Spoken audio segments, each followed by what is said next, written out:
경남 사천 공군 비행장에서 이륙한 훈련기 2대가 공중 충돌했습니다. 사상 초유의 충돌 사고로 탑승자 4명이 모두 숨졌습니다. 코로나 유행이 안정적으로 관리되면 오는 18일부터 실내 마스크 착용을 제외한 모든 거리두기가 해제될 걸로 보입니다. 이에 앞서 2주간 식당과 카페의 영업시간이 자정까지로 부분 완화됩니다. 임종용 전 금융위원장이 새 정부 초대 경제부총리 겸 기재부 장관 후보로 급부상하고 있습니다. 단독 보도합니다. 김정숙 여사의 단골 디자이너의 딸이 청와대에 특혜 채용됐다는 의혹이 제기됐습니다. 청와대는 채용 과정에 문제는 없다고 반박했고 국민의힘은 의상 특혜 구매는 없었는지 밝히라고 공격했습니다. 박근혜 전 대통령이 대구시장 출마를 선언한 유영하 변호사의 후원회장을 맡기로 했습니다. 홍준표, 김재원, 유영하 등 국민의힘 경선 3파전 구도에서 박 전 대통령이 미칠 영향에 관심이 쏠립니다.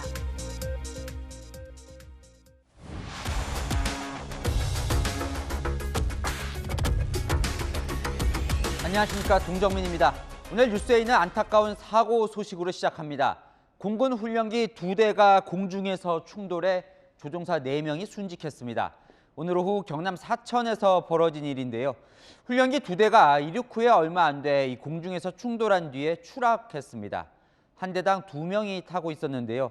이렇게 낙하산으로 비상 탈출을 하기도 했지만 한 명도 살아 돌아오지 못했습니다. 먼저 공국진 기자입니다. 하늘에서 검은 연기가 피어오르고 검은색 물체가 빠른 속도로 떨어집니다. 얼마 후 낙하산 2개가 천천히 내려옵니다. 낙하산 같지? 비행기 터진 거예요? 비행기가 했으면 파편이 있을 텐데 학교 상공에서 제로 되나? 오늘 낮 경남 사천에서 공군 훈련기 2대가 공중에서 충돌해 추락했습니다. 한 대는 야산에 추락했고 다른 한 대는 500m가량 떨어진 들판에 떨어졌습니다. 추락한 훈련기는 형체를 알아볼 수 없을 만큼 심하게 부서졌습니다. 여기가 공항 바로 옆 근처다 보니까 평상시에 제트기 소리라든지 항공기 소리가 많이 들리는 지역이거든요. 평상시 듣던 소음보다는 아주 큰 대포 터지는 소리 비슷한 게 하늘에서 났는데, 이 사고로 훈련기에 타고 있던 훈련생 2명과 교관 2명 등 모두 4명이 숨졌습니다. 사고가 난 훈련기들은 사천에 있는 공군 제3훈련비행단 소속으로 기지 남쪽 약 6km 지점에서 비행훈련을 하던 중이었습니다. 훈련기 파편이 인근 민가를 덮쳐 주택가 차량이 크게 부서졌지만 다행히 인명피해는 없었고 인근 교회 옥상에 파편이 떨어지면서 불이 나 10여 분 만에 꺼졌습니다. 공군은 사고 현장에 병력을 배치해 민간인들의 출입을 전면 통제하고 있습니다. 공군은 참모차장을 본부장으로 하는 비행사고 대책본부를 구성해 사고 원인을 조사하고 있습니다. 채널A 뉴스 공국진입니다. 이번 사고는 조종사들 교육에 나섰다가 벌어졌는데요. 이 KT-1 훈련 기간의 이 공중 추돌 사고는 처음 있는 일입니다. 숙련된 교관도 함께 타고 있었는데 이륙 5분 만에 어쩌다 이런 사고가 발생했을까요? 한수아 기자가 이어갑니다. KT-1 훈련기 2대는 공군 제3훈련비행단에서 낮 1시 32분부터 차례로 이륙했습니다.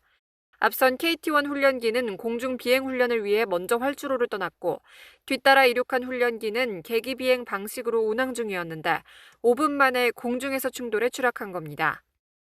계기 비행은 직접 맨눈으로 지형 지물을 파악하는 시계 비행과 달리 항공기 위치 등을 파악할 수 있는 계기와 관제 사이 지시에만 의존하는 비행 방식입니다. 기상 상황이 좋지 않거나 시야가 어두울 때를 대비한 훈련입니다. 우리 기술로 개발돼 2000년 처음 배치된 KT-1 훈련기는 임관 1년 정도 된 초중등 조종사가 기본 교육을 받을 때 주로 사용합니다. 이번 사고로 순직한 학생 조종사 역시 지난해 임관한 공군 중위 2명으로 소속대대는 다른 것으로 알려졌습니다. 동급 훈련기 가운데 확보할 수 있는 시야가 최고 수준이며 교관까지 함께 탑승할 수 있어 KT-1 훈련기 사고가 이례적이라는 분석입니다. 지난 2003년 11월에도 비행교육 중 KT-1 훈련기가 추락해 한 명이 숨졌습니다.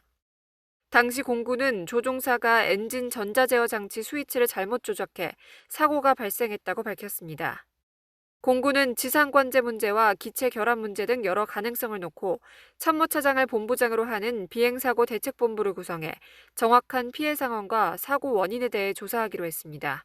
채널A 뉴스 한수아입니다.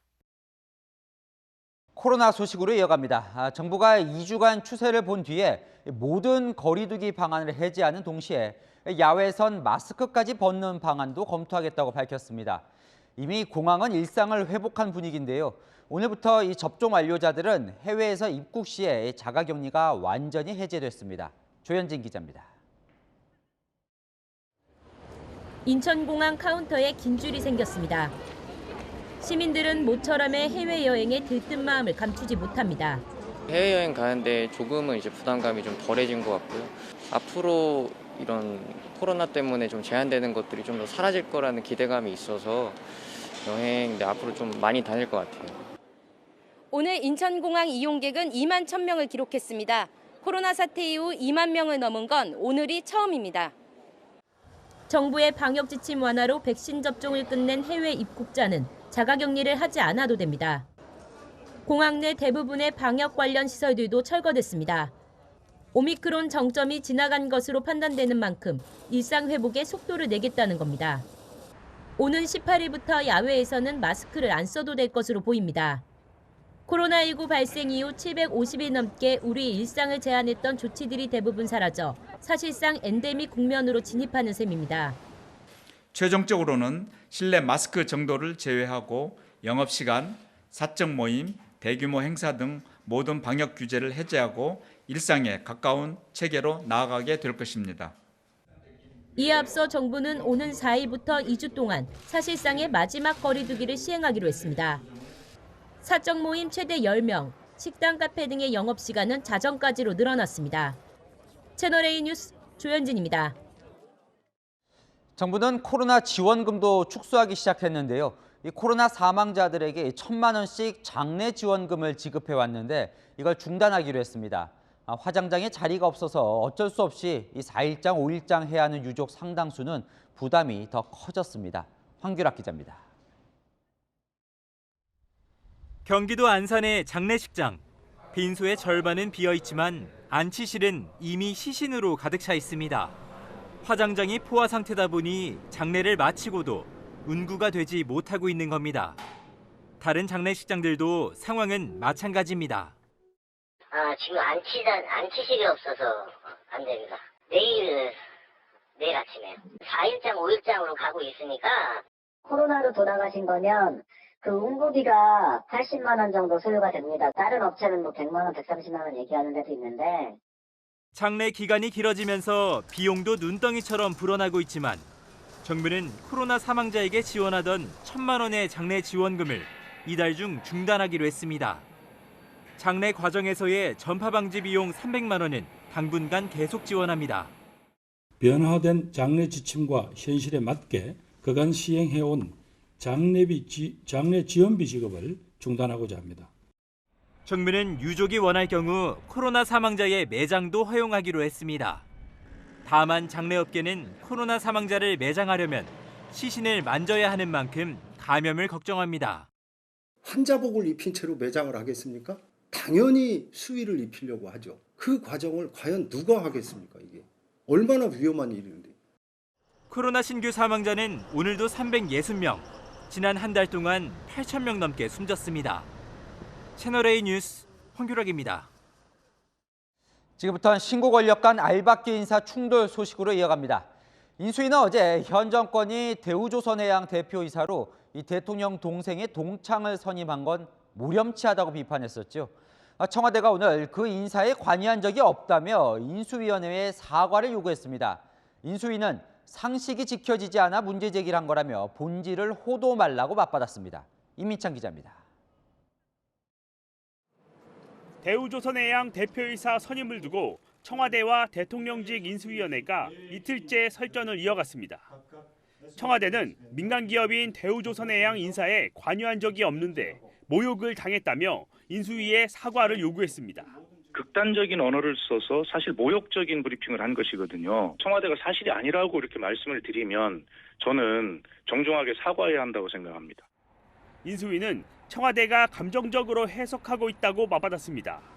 대우조선해양은 4조 원대 공적 자금이 투입된 사실상의 공기업이라며 부실을 초래한 현 사장의 책임을 따지는 것을 인사권 다툼으로 몰고 간다는 겁니다. 문제의 본질이 호도되거나 변질돼서는 안 된다는 점 다시 한번 밝혀드리겠습니다. 인수위가 쳐다보는 것은 자리가 아니라 국민입니다. 청와대와 인수위 간 신경전에 여야도 가세했습니다. 내가 눈독을 들이면 로맨스 인사권 행사이고 남이 눈독을 들이면 불륜 인사권 행사인 것입니까? 마지막까지 오만과 독선이 하늘을 찌를 듯합니다. 인수위의 태도는 비상식적입니다. 점령군과 같은 월권 행태를 즉각 중단하고 법과 원칙에 맞는 권한만을 행사하기 바랍니다. 인수위가 임기 말 공직자들의 해외 출장도 문제가 없는지 살펴보겠다는 입장이어서 충돌 전선은 더 확대될 전망입니다. 채널A 뉴스 이민철입니다. 이 알박기 인사 논란은 한국수력원자력 사장으로도 번졌습니다. 사장 임기가 사흘 앞으로 다가왔는데 지난 2월 연임이 결정이 됐거든요. 국민의힘은 탈원전 정책을 폈던 인사를 알박기 한다고 반발했습니다. 송찬욱 기자입니다. 문재인 정부 탈원전 정책에 발맞춰온 정재훈 한국수력원자력 사장의 연임 가능성을 두고 국민의힘이 반발하고 나섰습니다. 한 차례 연임을 한 정 사장의 임기는 오는 4일까지로 사흘 앞으로 다가왔습니다. 지난 2월 한수원 주주총회에서 정 사장 연임이 결정됐는데 산업통상부 장관의 제청과 문재인 대통령의 임명 절차를 남겨두고 있습니다. 정재훈 사장은 자기 손으로 원전 생태계를 망쳐놨습니다. 원전 생태계를 망쳤던 자와 그 망가진 원전 생태계를 복원하려는 새 정부가 한 배를 탈 수는 없습니다. 국민의힘은 지난달 9일 대선 이후 공공기관과 공기업 임원으로 임명된 사례로 현재까지 5명을 파악했습니다.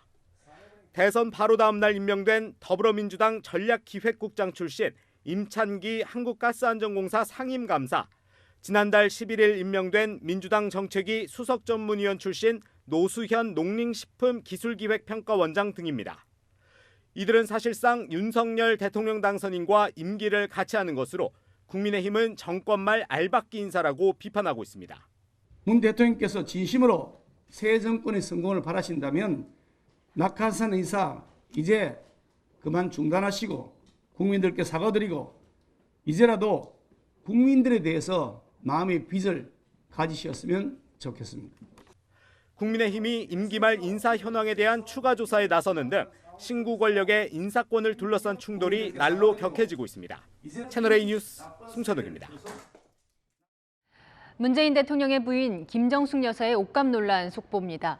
김 여사가 단골로 옷을 맞춰 입은 디자이너의 딸이 청와대에 특혜를 받고 채용됐다는 의혹이 제기됐습니다. 청와대는 문제없는 채용이라며 억측하지 말라고 반박했습니다. 전혜정 기자입니다. 김정숙 여사의 단골 디자이너의 딸이 청와대 직원으로 특혜 채용된 게 아니냐는 의혹이 일자 청와대는 발끈했습니다. 근무 사실은 인정하면서도 전혀 모르는 사람과 함께 일할 수 있겠느냐고 반박했습니다. 전문성을 갖추고 신뢰할 수 있는 사람을 추천받아 절차를 거쳐 계약했다며 채용 절차에 문제가 없다는 점을 강조했습니다. 디자이너 A씨는 문재인 대통령 취임식 당시 김 여사가 입은 투피스에 이어 첫 미국 순방 당시 화제를 모은 재킷과 블라우스 등을 디자인했고 당선 이전부터 김 여사의 단골로 알려져 있습니다. A씨의 딸은 함께 패션 브랜드를 운영하는 디자이너로 활동해 왔습니다. 청와대 관계자는 여사에게 적합한 분을 추천받아 채용한 것이라고 밝혔습니다. 해당 직원은 문 대통령 취임 이후 지난 2017년부터 청와대에 근무하며 김정숙 여사의 행사와 의전 업무 등을 담당한 것으로 알려졌습니다. 별도 급수가 없는 계약직 행정요원으로 구체적인 직급은 확인되지 않았습니다. 이런 경우는 어쨌든 행사나 의전 이런 실무 같은 것들을 담당하는 이런 어떤 계약직 행정요원이거든요. 문재인 정부 청와대만이 아니라 어느 청와대도 다 그렇게 할 수밖에 없고. 한 청와대 관계자는 과거 박근혜 정부가 헬스 트레이너 윤전추 씨를 3급 행정관에 채용해 논란이 됐다면서 오히려 이를 의식해 낮은 직급으로 채용한 것이라고 강조했습니다. 채널A 뉴스 전혜정입니다. 디자이너였던 이 직원은 청와대에 들어온 뒤 김정숙 여사의 의전과 행사, 그리고 대통령 부부가 생활하는 관저의 정리까지 담당했던 것으로 알려졌습니다. 국민의힘은 단골 디자이너의 의상을 특혜로 구매한 것은 아닌지 밝히라고 공세했습니다. 이어서 최선 기자입니다. 유명 디자이너의 딸인 해당 직원은 청와대 총무비서관실에 채용돼 근무한 것으로 알려졌습니다. 한 청와대 출신 민주당 인사는 이 직원에 대해 부속실 일을 맡는 일명 본관팀으로 알고 있다고 말했습니다. 청와대 관계자는 해당 직원이 김정숙 여사 의전과 행사뿐 아니라 관저 정리까지 지원하는 업무를 담당했다고 말했습니다. 총무비서관실 소속으로 영부인을 맡는 제2부속실 일을 담당했다는 겁니다. 해당 직원은 문재인 대통령 부부의 해외 순방이나 국내 출장 때에도 동행한 것으로 알려졌습니다. 대통령 부부 의상은 물론 관계자들과 동선이나 일정을 조율하기도 한 것으로 전해졌습니다. 국민의힘은 유명 디자이너의 옷을 그 딸인 직원을 통해 특혜 구매한 것 아니냐는 의혹도 제기했습니다. 유동규 그때 일당들이 대장동을 그 작전을 펼칠 때 그 당시 상황과 구도가 지금 현재 김정숙 여사의 오랜 지인이었던 특정 디자이너의 딸을 의상 담당으로 채용했다는 것과 너무나 구조가 비슷합니다. 옷값 의혹 제기에 더해 특혜 구매 주장까지 청와대와 국민의힘의 충돌이 계속되고 있습니다. 채널A 뉴스 최선입니다. 문재인 대통령의 경남 양산 매곡동 사저는 지난 2월에 매각됐습니다. 집이 이렇게 팔렸는데도 이 매곡동 사저 주변을 여전히 경찰이 24시간 지키고 있습니다. 왜 그런지 우현기 기자가 단독 취재했습니다. 지난 2월 중순 문재인 대통령이 매각한 경남 양산의 매곡동 사저입니다. 입구에는 경찰이 여전히 경비를 서며 외부인 출입을 통제하고 있습니다. 팔렸다는데 진짜 수준이라고. 아, 이게 아직 이거 위에서 또 내려와야지. 한 명씩 교대로 24시간 근무를 하고 있는 경찰은 정작 사저가 팔린 사실을 제때 알지 못했습니다. 경찰 관계자는 김정숙 여사가 가끔 사저로 내려온 적도 있어 매각 사실을 전혀 몰랐다고 했습니다. 또 다른 경찰 관계자는 올해 들어 다른 외부인의 사저 출입은 보고받은 적이 없다고 말했습니다. 경찰 설명대로라면 매곡동 사저가 2월에 팔렸는데 그 전후로 집을 보러 온 사람이 없게 되는 셈입니다. 아직 등기 이전이 안 돼 등기상으로 매곡동 사저는 문 대통령 소유로 되어 있고 매입자가 누구인지 밝혀지지 않았습니다. 지난 2009년에 약 9억 원을 주고 사들인 건물이 13년 만에 3배 가격인 26억 원에 매각된 것을 두고는 현지 반응이 엇갈렸습니다. 땅값 자체가 여기가 폭등을 했어요. 트램하고요, 이런 것 때문에 앞으로 우의경 메가시티 개사고 해서 하니까 시세보다는 조금 비싼 것 같기는 한데 이 동네에서 그 정도 금액 주고 거기 땅을 살 만한 사람이 없을 건데 싶은 생각은 들더라고요. 경찰은 철수 지침을 받을 때까지는 당분간 경비를 이어갈 것으로 알려졌습니다. 채널A 뉴스 우현기입니다. 윤석열 당선인이 특별히 공들이고 있는 이 경제라인 인선을 저희가 취재했는데요. 경제부총리 겸 기획재정부 장관으로 임종용 전 금융위원장이 유력 후보로 급부상했습니다. 처음엔 고사를 했지만 최근 생각을 바꾼 것으로 전해집니다. 안보겸 기자의 단독 보도입니다. 윤석열 정부의 초대 경제부총리 겸 기획재정부 장관에 임종용 전 금융위원장이 유력 후보로 급부상한 걸로 알려졌습니다. 임 전 위원장은 윤석열 정부 입각을 계속 고사해왔는데 최근 생각을 바꾸면서 경제부총리 인선에 막판 변수로 떠오른 걸로 전해집니다.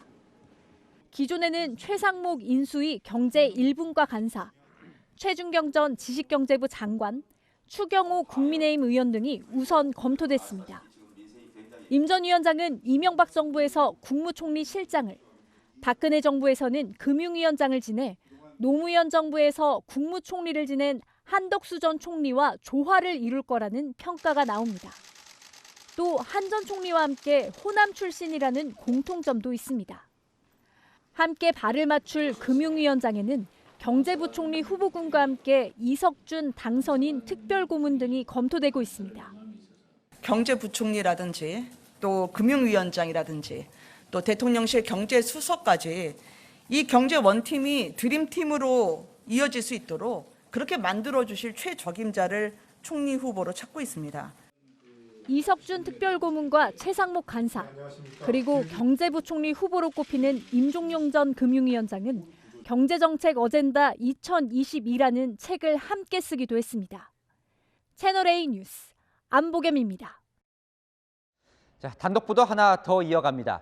현행은요, 이 검찰총장은 장관급인데 이 경찰청장은 그보다 낮은 차관급입니다. 인수위원회가 경찰의 요청을 받아 이 경찰청장을 장관급으로 격상하는 방안을 검토 중입니다.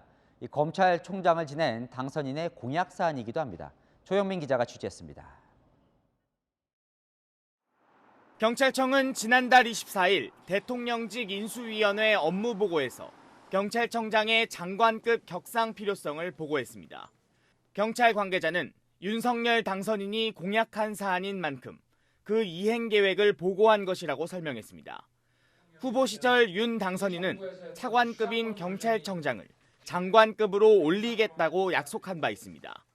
제가 대통령이 되면 경찰청장의 장관급 직급 상향은 반드시 하겠습니다. 저는 제가 공직생활 할 때에도 그것이 맞다라고 생각을 했고요. 경찰은 인수위 업무보고 자리에서 구체적인 격상 방안도 보고했습니다. 별도 법 개정이 필요하지 않은 점을 강조하면서 공무원 보수 규정과 여비 규정에서 경찰청장 대우를 장관급으로 올리기만 하면 된다고 보고한 겁니다. 이렇게 되면 장관급 대우를 받는 검찰총장과 동등한 위치가 되고 국무회의 참석권과 발언권도 갖게 14만 경찰의 위상이 높아진다는 게 경찰 측 설명입니다. 인수위도 경찰청 보고 내용을 바탕으로 장관급 격상을 주요 이행 공약으로 선정할지 검토에 들어갔습니다. 변수는 예산입니다. 청장이 장관급 보수를 받게 되면 청장 아래 10개 계급에 대한 연쇄적인 봉급 인상 필요성이 불거질 수 있어 여러 요소를 감안해 결정을 내릴 것으로 보입니다. 채널A 뉴스 조용민입니다. 이 격상을 검토하는 부처가 또 있는데요. 바로 통계청입니다. 이 공공의사결정이 과학적인 데이터에 기반해야 한다는 이 당선인 의지를 반영한 건데요. 문재인 정부에서는 입맛에 맞게 통계를 왜곡한다는 논란이 제기되어 왔죠. 이 감사원이 관련한 특별감사에도 나섭니다. 홍지은 기자입니다. 대통령직 인수위원회가 통계청으로부터 기관 격상 필요성을 보고받고 검토 중입니다. 통계청은 윤석열 대통령 당선인이 공약한 디지털 플랫폼 정부 구현을 위해서는 통계청을 통계 데이터처로 격상해야 한다고 보고한 걸로 전해집니다. 디지털 플랫폼 정부를 구현하여 공공의사결정이 데이터에 기반하고 과학적이고 합리적으로 이루어질 수 있도록 하겠습니다. 정부와 지자체가 생산하는 통계는 1276종인데 통계청이 생산하는 건 66종에 불과합니다.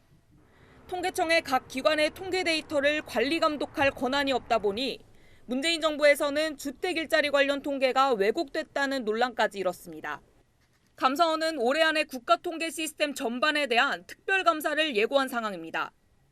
통계청이 처로 승격되면 현재 기획재정부 산하에서 총리실 산하로 바뀌고 모든 부처와 지자체의 통계 데이터를 총괄하는 기관이 됩니다. 인수위가 검토에 착수했지만 정부조직법 개정 사안인데다 기관 간 정보 공유 과정에서 개인정보 유출 우려도 있어 실제 격상될지는 미지수입니다. 채널A 뉴스 홍지은입니다. 인수위는 양도세에 이어 종부세도 줄이는 방안을 준비 중입니다. 종부세와 재산세를 통합하는 건 이 법 개정 사안이라 시간이 걸리다 보니 당장 종부세 부담을 낮출 수 있는 다른 방안을 검토 중인데요. 박재희 기자가 취재했습니다. 오늘 인수위가 정부 출범을 추진할 부동산 세제 개편 다음 목표를 종합부동산세로 잡고 국정과제에 포함시켰습니다. 우선 과세 기준이 되는 공정시장가액 비율부터 현재 100%에서 95%로 낮춥니다. 법 개정 없이 당장 시행령으로 할 수 있는 조치로 올해 과세 기준은 이미 정해진 만큼 내년 6월 보유세 고지서부터 반영할 계획입니다. 이 경우 지난해 공시가격이 33억 9천만 원이었던 112.96제곱미터 강남 A아파트의 경우 보유세가 약 190만 원 낮아지고 지난해 공시가격이 15억 원이었던 비슷한 크기의 마포 B아파트는 약 14만 원가량 낮아지는 효과가 있습니다. 궁극적으로는 종부세 폐지가 목표입니다. 부동산 세제를 정상화하여 국민의 부담을 확 줄여드리겠습니다. 종부세와 재산세를 통합 추진하겠습니다. 재산세에다 종부세까지 걷는 건 과도한 이중과세라는 겁니다. 하지만 172석 민주당이 종부세를 건드리는 건 부자 감세라며 강하게 반발하고 있어 법 개정까지는 넘어야 할 산이 많습니다. 여기다 집값 급등 같은 불안 요소도 있는 만큼 서두르지 않고 정교하게 보유세를 손볼 계획입니다. 채널A 뉴스 박지혜입니다. 대구시장에 도전한 유영하 변호사의 후원회장을 박근혜 전 대통령이 맡기로 했습니다. 이제 대구시장 국민의힘 경선은 홍준표 의원과 김재원 전 최고위원, 유영하 변호사 이렇게 3파전이 될 전망인데요. 박 전 대통령과 홍준표 의원의 경쟁 구도에도 관심이 쏠립니다. 정한희 기자입니다. 박근혜 전 대통령의 측근 유영하 변호사가 대구시장 출마를 선언하며 후원회장으로 박 전 대통령을 내세웠습니다. 그 후원회 회장으로 대통령께서 후원회를 맡아주시기로 하셨고 대통령께서 후원회를 맡으시면서 시민 여러분들께 당부드리고 부탁드리고 싶은 메시지는 곧 여러분들에게 알려드리도록 그렇게 하겠습니다. 박 전 대통령은 지난달 대구 달성군 사저에 입주하면서 측근을 통한 정치 복귀 가능성을 내비친 바 있습니다. 좋은 인재들이 저의 고향인 대구의 도약을 이루고 더 나아가 대한민국의 발전에 기여할 수 있도록 저의 작은 힘이나마 보태려고 합니다. 유 변호사를 지원하며 우회적으로 활동에 나설 거란 관측이 나옵니다. 박 전 대통령 대리전 양상이 되면서 박근혜, 홍준표 두 사람의 과거 인연도 재조명되고 있습니다. 2011년 한나라당 대표에 선출된 홍 의원은 당 관계자 일부가 연루된 선관위 홈페이지 디도스 공격 논란으로 반년도 안 돼 물러났습니다. 이후 들어선 게 박근혜 비대위 체제입니다. 2017년 홍 의원이 자유한국당에서 다시 당대표가 됐을 때는 국정농단 사태로 구속된 박 전 대통령을 출당 조치했습니다. 홍 의원 측은 대구에서 박 전 대통령 영향력이 예전 같지 않다며 유권자들이 행정 능력을 보고 판단할 것이라고 말했습니다. 국민의힘 대구시장 경선은 홍 의원과 유 변호사, 김재원 전 최고위원의 3파전 구도로 치러질 것으로 보입니다. 채널A 뉴스 정한입니다. 서울시장에는 송영길 더불어민주당 전 대표가 도전장을 내밀었습니다. 이재명 전 경기지사의 입김, 이른바 명심이 실린 것으로 알려졌는데 당내 반발도 있습니다. 윤수민 기자입니다. 서울 시민이 됐습니다. 송영길 더불어민주당 전 대표가 SNS를 통해 서울시장 출마를 공식화했습니다. 오늘이 출마를 위한 주소 이전 마감 시한으로 국회의원 지역구인 인천에서 아들이 사는 서울 송파구로 주소도 옮겼습니다. 송 전 대표는 당의 요청이 있었고 지지자들의 선택폭을 넓혀주기 위해 출마를 결정했다고 밝혔습니다. 당 대선 후보였던 이재명 민주당 상임고문의 입김도 작용했습니다. 우리 당이 서울시장 선거를 사실상 포기하듯이 가버리면 전국에 이게 영향을 미치게 되고 얼마나 실망을 하시겠어요. 또 일부 의원들, 청년 당원들, 또 우리 정성 의원까지 막 찾아와서 나흘 전 이재명 고문의 최측근인 정성호 김남국 의원은 대선 패배 후 전국 사찰을 돌고 있는 송 전 대표를 찾아가 서울시장 출마를 요청했습니다. 서울시장 후보로 중량급 인사가 보이지 않는다는 이 고문의 뜻에 따른 겁니다. 하지만 당내 반발도 만만치 않습니다.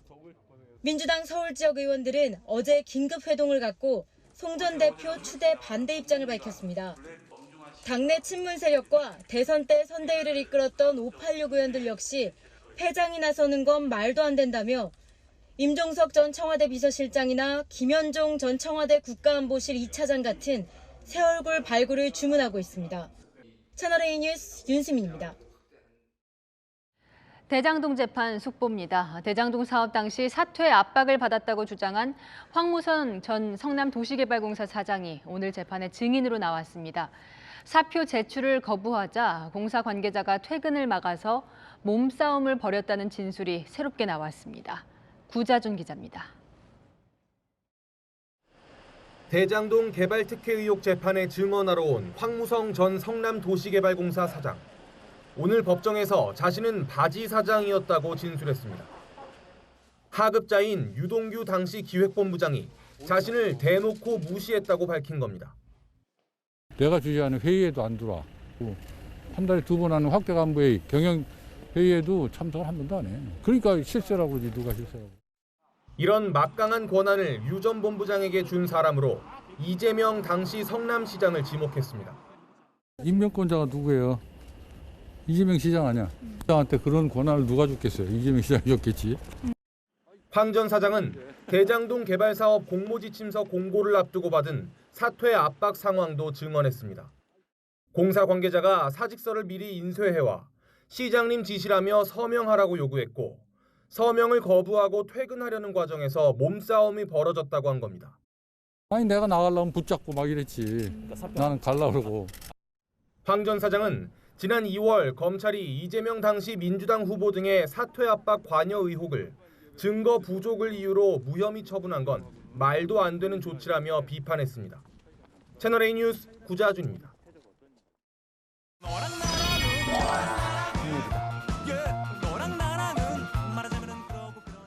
네, 여랑야랑 정치부 김민지 기자 나와 있습니다. 첫 번째 주제 보겠습니다. 자, 윤호중 민주당 비대위원장이 어떤 맞불을 놓고 있는 걸까요? 영부인 맞불입니다. 오늘 윤 위원장은요, 이 윤석열 당선인의 부인 김건희 여사의 의혹들을 다시 꺼내들었습니다. 영부인은 대한민국을 대표하는 국가의 얼굴입니다. 그런 분이 주가 조작, 논문 표절, 학력, 경력 위조 의혹에 휩싸여 있다면 국제사회에 어떻게 얼굴을 들고 정상적인 영부인 외교를 할 수 있겠습니까? 그러니까 대선 때 제기했었던 저 문제들을 다시 꺼내든 게 영부인 맞불 성격이 강하다 이렇게 봐야 되는 건가요? 맞습니다. 김정숙 여사를 둘러싼 논란이 계속되니까 곧 영부인이 될 김건희 여사의 의혹들을 부각하면서 맞불을 놓은 것이라는 해석이 나오는데요. 윤 위원장은 빨리 수사하라면서 검찰도 압박했습니다. 검찰이 계속해서 직무유기를 한다면 결국 이 사안에 대해서 우리는 특단의 조치를 검토할 수밖에 없습니다. 그러니까 특단의 조치라면 의석수를 앞세워서 특검으로 갈 수도 있다 이런 뜻으로도 읽히네요. 맞습니다. 윤석열 당선인 측은 김정숙 여사 옷값 논란에 대해서는 직접 언급은 삼가고 있는데요. 대신 유명무실한 상태였던 특별감찰관제 정상화를 들고 나오면서 여론전을 펴는 분위기입니다. 특별감찰관은요, 대통령의 배우자 및 사촌인의 친족, 또 수석 비서관 이상 공무원의 비위를 상시 감찰하는 역할을 하는데요. 문재인 정부 내내 공석이었죠. 법무부는 업무보고를 통해 차기 정부에서 특별감찰관이 정상 가동될 예정이므로 예산 운용 등에 대해 대비하겠다는 입장을 밝혔습니다. 대선에 이어서 배우자 공방이 새롭게 벌어지는 모양새입니다. 네, 다음 주제 넘어가겠습니다. 자, 출마 선언이 잇따르면서 지방선거가 이제 달아오르네요. 네, 지금 사진에 경기지사 후보들이 보이실 텐데요. 네. 여야가 가장 먼저 달아오른 지역들입니다. 민주당과 국민의힘에서 속속 출마 선언이 이어지면서 신경전이 이미 시작됐습니다. 민주당 후보들은요, 오늘 유승민 전 의원을 집중 공격하고 나섰는데요. 경기도에 연고가 없다는 점을 문제 삼았습니다. 이 후보는 제가 알기로 연고가 1도 없는 걸 알고 있습니다. 아마 경기도에서 세금 1원도 안 내보셨을 거예요. 한국 축구가 4강에 올라갈 때 히딩크 감독이 대한민국 국적을 가져서 연고가 있어가지고 한국 축구를 4강으로 만든 게 아니지 않습니까? 유승민 전 의원은 그동안 대구에서 오래 활동을 했으니까요. 네, 그 점이 또 공략 포인트입니다. 경기도가 그렇게 먹기 좋은 떡인지. 유승민 전 대표께서 경기도로 출마를 하는 것은 대구시장의 가망이 컸기 때문에 오시는 거 아니겠습니까? 박 전 대통령 간의 앙금이 그런 거 전혀 없습니다. 언젠가 기회가 있으면 조용히 한번 대화도 하고 털었으면 좋겠다. 그런 바람이 있죠. 뭐 저건 또 유승민 전 의원이 대선에 2번이나 출마한 거물급이다 보니까 견제 측면도 좀 있겠죠. 네. 경기지사 선거가 가장 먼저 뜨거워진 건 왜인가요? 대선 결과를 좀 살펴보면 이해가 되실 텐데요. 윤석열 후보가 당선은 됐지만 경기도만 떼어놓고 보면 이재명 후보가 앞섰거든요. 이 후보는 직전에 경기도지사를 지내기도 했죠. 민주당으로서는 절대 뺏길 수 없는, 또 국민의힘은 반드시 뺏어야 하는 지역입니다.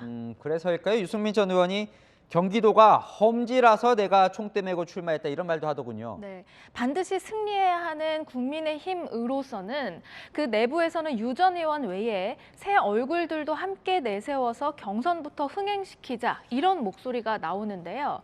대선 때 대장동 의혹을 파헤치고 또 지금은 윤석열 당선인의 대변인을 맡고 있는 김은혜 의원과 이재명 저격수로 불린 경제통 윤희숙 전 의원 등이 거론되고 있습니다.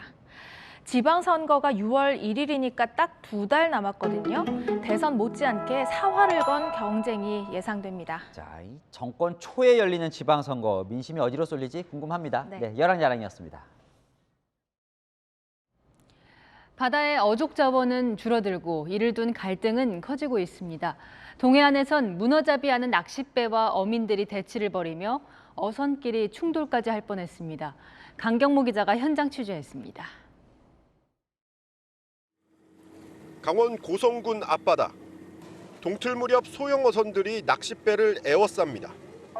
어선엔 낚싯배들의 문어 포획을 반대한다는 현수막이 걸려 있습니다. 해경이 나섰지만 양측 모두 물러서지 않으면서 팽팽한 긴장이 감돕니다. 낚싯배들 영업 방해하지 말고 물러나세요. 낚싯배 영업 방해하면 안 됩니다. 지금 즉시 물러나세요. 낚시 어선들의 문어 낚시를 반대하는 해상 시위에는 200척이 넘는 배들이 참가했습니다. 어민들은 낚시꾼들의 무분별한 문어 포획으로 어종의 씨가 말랐다며 도조례로 막아달라고 요구하고 있습니다. 낚시 어선들은 여기저기를 다 다니면서 산란하는 문어까지 다 잡아가는 그러한 행위를 하고 있으니까 어민들은 무엇으로 생계를 유지하고 뭐를 먹고 살겠습니까? 반면 낚시업계는 터무니없는 주장이라고 맞서고 있습니다. 낚싯배는 강원도 연안 어디든지 가도 될 수 있는 법이거든요. 제한이 없어요. 하루 여기 300에서 400명 가까이가 이 낚시객들이 와요. 지역 경제에도 이게 엄청난 도움이거든요. 앞서 지난 2020년에도 강원도의회는 어민들 민원을 받아들여 조례 제정을 추진하다 국민청원까지 낸 낚시인들의 강력 반발에 철회하기도 했습니다. 지난해 제주에서는 수산물 채취를 놓고 해녀와 다이버 간 마찰이 빚어지자 제주도가 다이버의 야간 해루질을 금지하는 행정명령을 고시하는 등 어족 자원을 둘러싼 분쟁이 이어지고 있습니다. 채널A 뉴스 강경모입니다. 충북 음성군에 있는 야산에서 개사체 70여 구가 발견됐습니다.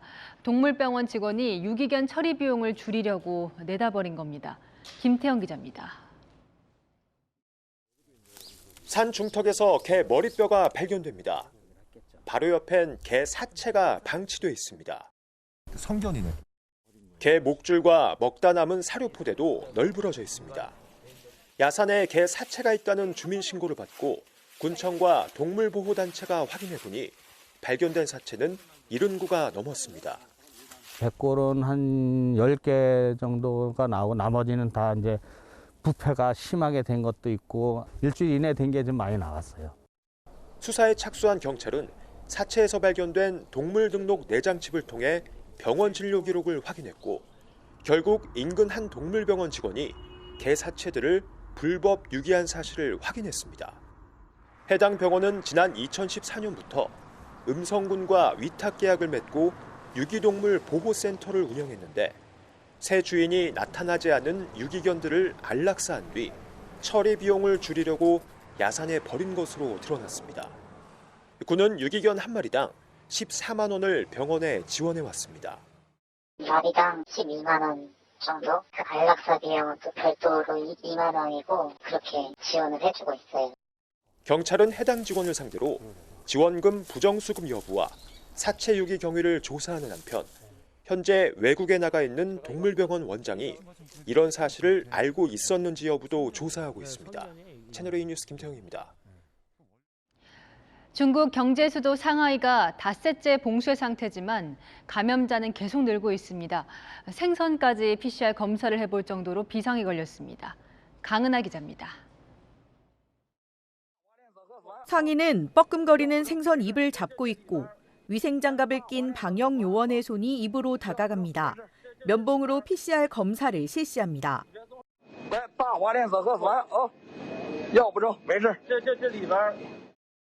곳곳에서 이루어지는 검사 영상에 대해 중국 매체들은 의료 자원 낭비란 반응과 식품 안전을 위해 필요한 노력이란 의견이 맞서고 있다고 전했습니다. 고양이 코와 입을 통해 시료를 채취하는 모습도 SNS를 통해 확산됐습니다. 인구 2,500만 명인 중국 경제 수도 상하이시는 지난 나흘 동안 황푸강 동쪽에 이어 오늘 나머지 지역에 대한 순환 봉쇄를 시작했습니다. 상하이에 거주하는 우리 교민 3만여 명도 집으로 찾아온 방역요원으로부터 PCR 검사를 받고 꼼짝없이 갇혀 결과를 기다리고 있습니다. 완전 전시예요. 그때는 진짜 아무도 못 다니고 지난번 격리할 때는 택배 하시는 분들이 이런 분들이 계셔가지고 시켜서 뭐 주문해서 먹고 뭐 물품들도 주문해서 받고 했는데 지금은 그것도 일치 안 돼요. 모든 가게 문엔 봉인 스티커를 붙였고 스티커가 훼손될 경우 벌금을 부과합니다. 이틀 연속 8,000명대를 기록한 중국의 신규 확진자 가운데 70%가 상하이에서 발생했습니다. 감염자가 나오는 구역은 추가 봉쇄하겠다며 상하이시는 강력 대응 방침을 밝히고 있어 봉쇄 기간은 더 길어질 것으로 보입니다. 채널A 뉴스 강은하입니다. 오늘부터 스마트폰에서 쓰는 음원과 동영상 서비스 요금이 줄줄이 올랐습니다. 구글이 자사 운영체제에서 내려받은 앱 안에서 결제하면 통행세를 떼가면서 수수료 부담을 소비자가 지게 된 겁니다. 안건우 기자가 설명합니다. 구글의 운영체제를 쓰는 스마트폰입니다. 음원 서비스 이용료가 9,000원이지만 같은 서비스가 컴퓨터에선 7,900원으로 더 쌉니다. 오늘부터 구글 운영체제 스마트폰에서 내려받은 앱을 사용할 경우 결제 금액의 최대 30%를 앱 개발사로부터 수수료로 떼가기 때문입니다. 구글은 이 조건을 거부하는 앱은 6월부터 빼버리겠다고 했습니다. 수수료 부담은 이용료 인상으로 이어졌습니다. 온라인 동영상 서비스 티빙과 음원 서비스 플로는 적게는 월 1,000원에서 많게는 2,100원 이용료를 올렸고 웨이브도 이달 중순 인상에 합류합니다. 다만 PC에서의 서비스 이용료는 동결했습니다. 소비자들이 뭐에 익숙한지 알기 때문입니다. 앱 자체에서 결제 많이 해요. 한번 했었는데 번거로워서 자주 안 해요. 그 수수료에 대한 책임을 소비자가 책임져야 된다는 사실이 좀 불합리하다고 느껴집니다. 국회는 구글이 특정한 결제 방법을 강요하지 못하게 하는 구글 갑질 방지법까지 세계 최초로 만들었지만 소용없었습니다. 방송통신위원회가 다음 주 중 법 위반 여부를 발표할 예정이지만 제재를 해도 구글이 소송에 나설 거란 전망이 나옵니다. 채널A 뉴스 안건우입니다. 지난 2주간 주말 날씨가 요란했는데요. 이번 주말과 휴일은 별다른 비 소식 없이 대체로 맑겠습니다. 공기도 깨끗해서 봄 산책을 즐기기 좋겠는데요.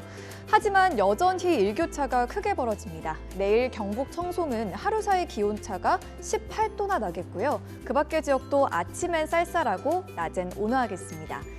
오늘 밤사이 호남 내륙엔 안개가 자욱해 가시거리가 200m 아래로 좁혀지겠습니다. 그 밖의 지역도 안개가 끼다가 낮부턴 하늘에 구름만 가끔 지나겠습니다. 내일 아침 서울은 3도, 대전은 2도까지 떨어지고요. 일부 지역엔 서리가 내리기도 하겠습니다. 한낮에 서울은 13도, 대전 15도, 대구는 17도를 보이겠습니다. 다음 주엔 기온이 더 오르면서 포근한 봄 날씨가 찾아올 전망입니다. 날씨였습니다. 청와대 수석이 해도 너무한다며 억울해했습니다. 김정숙 여사 옷값을 사비로 냈다는데 왜 안 믿냐? 이 정도면 의도가 있는 것 아니냐고 몰아붙이는데요. 대통령의 24시간은 공공재라면서 투명하게 공개하겠다고 했던 청와대입니다. 이 법원이 하라는데도 특활비 공개 않고 사비로 옷값을 냈다며 내역은 또 공개 않고 이 집도 11억 원이나 빌려서 지었다는데 누구에게 빌렸는지 공개를 않고 문제가 없으니 믿으라고만 합니다. 마침표 찍겠습니다. 묻지도 따지지도 말라는 청와대. 뉴스 마칩니다. 감사합니다.